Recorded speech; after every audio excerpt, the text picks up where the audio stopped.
Good afternoon, everyone. My presentation today is going to be on the neuroendocrine recovery through cognitive behavioral therapy in women with functional hypothalamic amenorrhea. So first of all, what is FHA? Functional hypothalamic amenorrhea means no menstrual cycle and no ovulation. As you can see here, the hormonal axis of women, the HPO axis, is very complicated, much more complicated than the reproductive axis in men, as Sapolsky noted.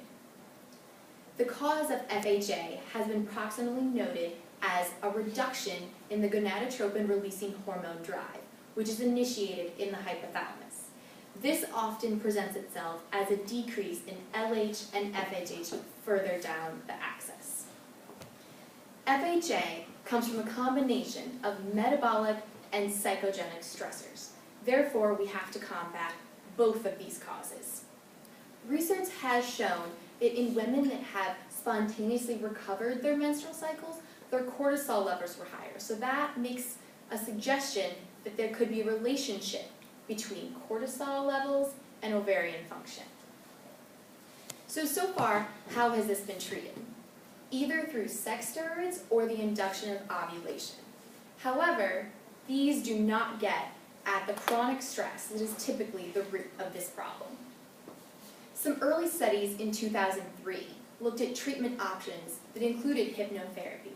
This was really the first instance that a psychological treatment was considered for such a psychosomatic condition. 10 years later, this is where we get to my study in 2013.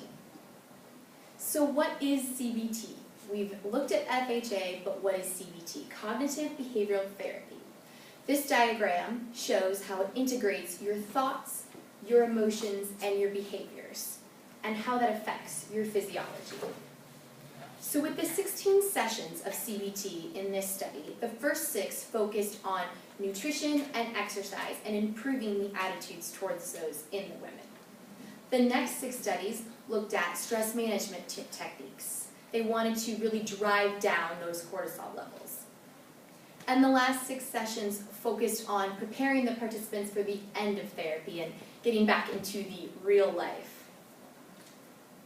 So this study's hypothesis was that cognitive behavioral therapy would decrease cortisol levels in women with FHA.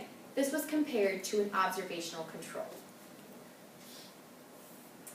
The subjects for this study came from an earlier paper in 2003, a study by Berga et al.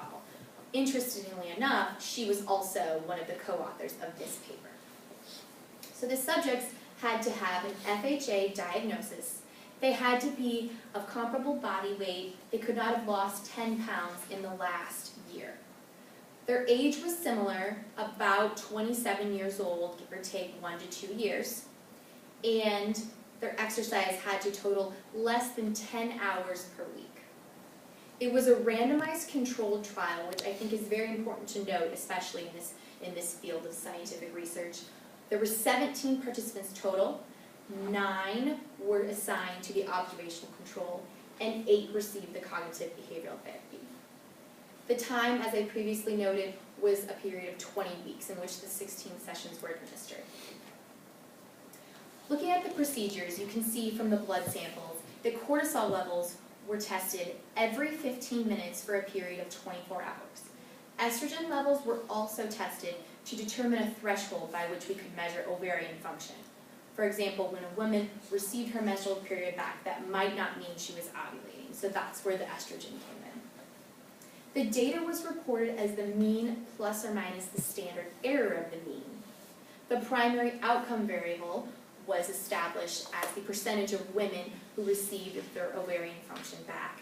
And the secondary outcome variable was established as the percent increase or decrease of cortisol from baseline levels. T-tests were given to both groups, both the CBT and the observational groups, to isolate the effects. And the categorical variables were established by a Fisher's non-parametric exact analysis.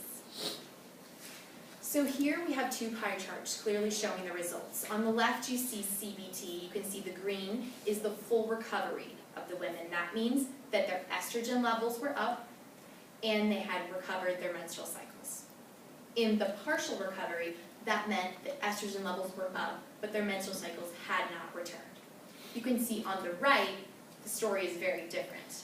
With the observational control, there was no full recovery and only some partial recovery. This calculates out to an 87.5 higher rate of ovarian recovery in the women who received CBT, a pretty significant result. Obviously, Sapolsky would be pleased with these findings and probably not very surprised. You can see the graph here showing the cortisol profiles, both pre and post CBT. Previous research had noted that the daytime levels of cortisol would be about the same in both women, so that's why the researchers focused on the hours from midnight to 8 a.m.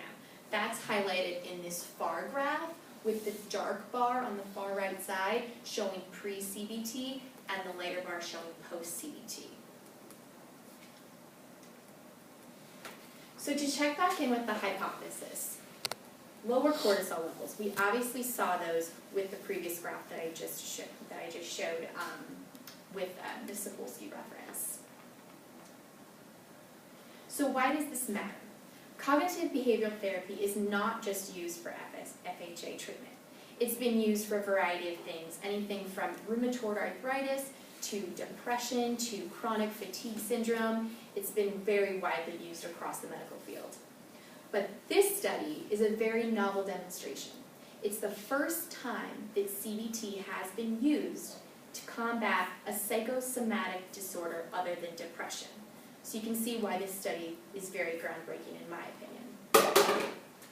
This introduces a correlation between ovarian function and cortisol levels, something that Sapolsky hinted at with a variety of bodily things throughout his entire book. But I wanted to focus on the ovarian function because of its effects on evolution.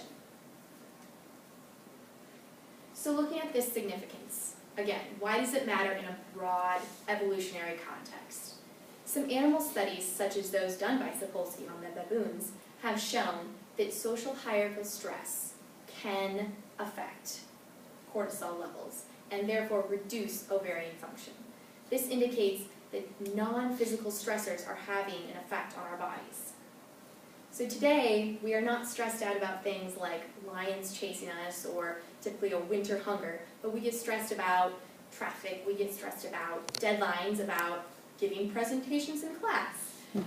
But this really shows that those psychological stressors can have just as much effect as the physical ones. And today, a typical energy deficit isn't inevitable. It's usually caused by psychological underpinnings, such as eating disorders or any type of other psychological condition that can put people's mindsets a little bit skewed and have a drive for perfection, things like that, that can severely affect their nutritional and exercise habits. So really to wrap up the entire study as a whole, we see that FHA has both metabolic and psychogenic underpinnings. And cognitive behavioral therapy is a new way to approach improving these psychological underpinnings for a possible cure for this condition. So I would advise everyone in this room, well, at least 2/3 of us, to keep calm and ovulate. Thank you.